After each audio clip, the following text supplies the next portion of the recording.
Vladimir Putin and Xi Jinping are just laughing in Donald Trump's face right now. They're laughing in the face of the United States of America. So here's what went down. A few things. Number one, Donald Trump held a press conference yesterday where he was asked, hey, you promised to bring peace to Ukraine in 24 hours. What are you specifically doing to negotiate peace in Ukraine from Russia's unlawful invasion? You said you would get it done. Give us some insight into the negotiation. This is real. What Donald Trump said is that he asked Xi Jinping to get the war in Ukraine settled. He says he's delegating that to Xi Jinping. I don't show the audio or videos on our YouTube channel during the hot takes that I do. If you want to take a look at the clip, you can go see it from our executive producer, Asen, who posted on our various social media platforms like Blue Sky and X. But as Donald Trump is saying that he's delegating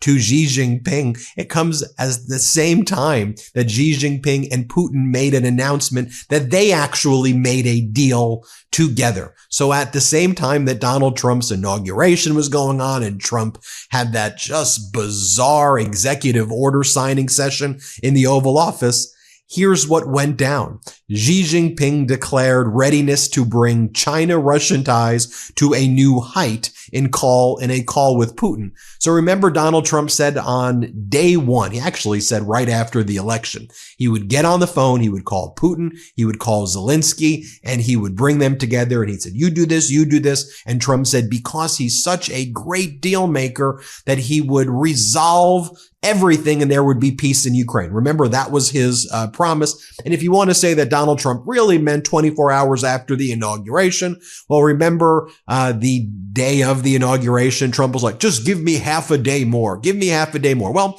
Donald Trump did not call Putin and Zelensky and bring them together. But who called who? Xi Jinping and Putin called each other. They held a video conference where they agreed and they made a deal to bring the China-Russian relations to new heights, they said. This was a call that took place at the same time of the inauguration, while Donald Trump was holding this press conference saying that he was delegating things to Xi Jinping and Putin announced on January 21st that they held this video conference and made this deal to help each other and to remain each other's leading source of providers of dual use goods and to be each other's largest consumers of energy resources and products. So that's what was going down. At the same time, you have Russian media just totally mocking Donald Trump. So I want to show you this. Read the subtitles here. What I'm going to show you, to be very clear, I give you the disclaimer. This is Russian propaganda, but it is important that you see what they're saying on Russian state-run media and how they are brutally mocking Donald Trump on Russian state-run media. And Putin controls state-run media. So remember what went down, which was right after Trump won the election, Putin started having state-run media show nude photographs of Melania. And then the hosts would laugh and mock Melania. And they would say, I guess it's her body, her choice, Donald. Remember that was going down. Remember Donald Trump was also like, yeah, I spoke to Putin. And then Putin leaked to his sources that there was no phone call ever and that it was pure fantasy to suggest that there was a phone call that took place. And then Putin accelerated things, escalated things, cut deals with North Korea, Donald Trump's buddy, Kim Jong-un, to send North Korean troops into Ukraine. All of that was going down. But let me show you what happened in the past 24 hours on Russian state TV. So they're mocking Donald Trump in this clip. The hosts of this Russian state TV, they're like the Sean Hannity, Jesse Waters, Laura Ingraham, if you will, of Russia. And so here they're like, look, Donald Trump needs Putin. Donald Trump needs to beg Putin. Donald Trump can't accomplish anything unless Daddy Putin gives Donald Trump permission. Watch this first clip. Let's play it. Первое. Обмануть Россию невозможно, как это было многократно. Б. Мы, собственно говоря, будем двигаться по намеченному плану.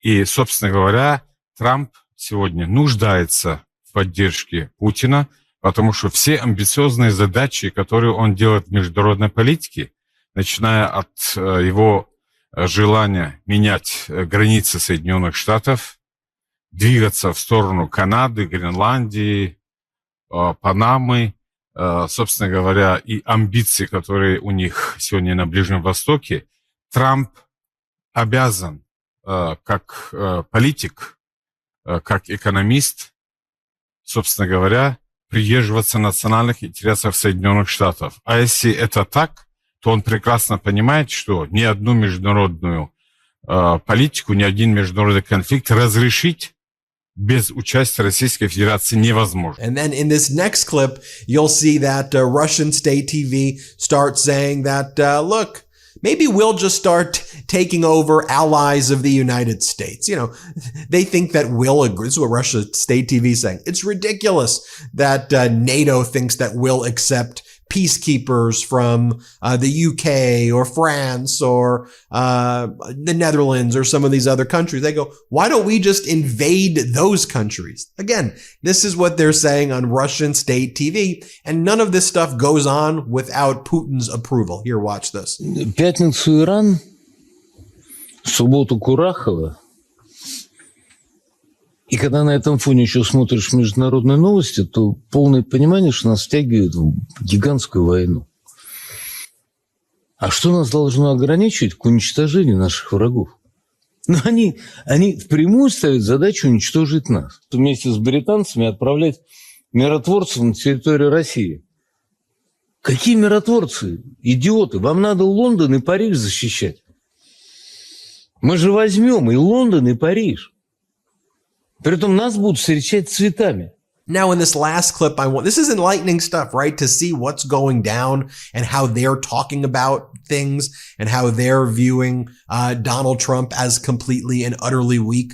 So here you have Russian TV laughing at Donald Trump's promise that he was going to bring peace to Ukraine in 24 hours and just saying how utterly ridiculous it is. And they were also talking about how some of the Russians were actually invited to the inauguration and given, VIP treatment while the head of the president of France and other allies were not given kind of anywhere near the distinction of Russians. Here, play this clip. Инаугурацию, а Зеленского не позвал. И Макрон на инаугурацию тоже не приглашен. Катя, не отвечайте на этот вопрос. Пусть будет интрига. Конечно, интрига. У Кати такая работа. Теперь еще более, наверное, загадочно прозвучало. Но и сенсационная на сегодняшний день информация о том, что Трамп уже отдал распоряжение собственным помощникам подготовить телефонную беседу с Владимиром Путиным.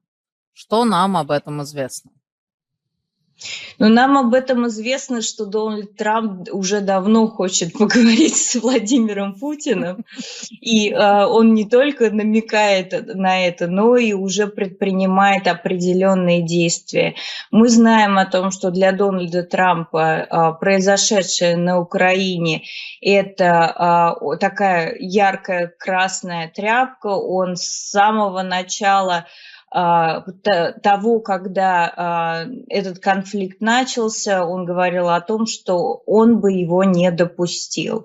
И сейчас он делает все возможное для того, чтобы этот конфликт закончить. Но, как вы правильно сказали, уже и в Белом доме понимают, что закончить его за 24 часа не получится.